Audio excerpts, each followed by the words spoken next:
solar 1 kg 3,000 រៀលចាបងប្អូនទិញចាប់ពី15គីឡូឡើងខាងខ្ញុំមាន free សេវាដឹកជញ្ជូនពុកម៉ែបងប្អូន25ខេត្តក្រុងបងតែម្ដងបងប្អូនទិញកាន់តែច្រើនមានតម្លៃកាន់តែពិសេសជួនហើយសម្រាប់បងប្អូនដែលចង់បានជាមួយនឹងឈុតសម្រាប់រៀនដាំចាបងប្អូនចំណាយត្រឹមតែ 80000 រៀលឡើងទេគឺបងប្អូនបានមួយសម្ភារៈសម្រាប់យកទៅដាំតែម្ដងសម្រាប់ឈុតគឺមានតង់ចា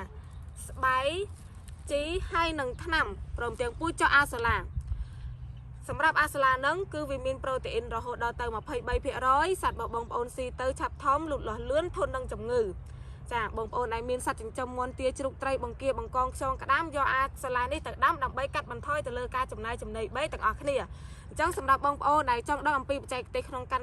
ការដាំអាសូឡាដើម្បីទទួលបានទិន្នផលល្អបែបនេះចាបងប្អូនអាចទំនាក់ទំនងប្រឹក្សាយោបល់ជាមួយនឹងខ្ញុំបានចាំរយៈ Telegram ឬក៏ឆាតចូល Page ចាសូមអរគុណបងប្អូន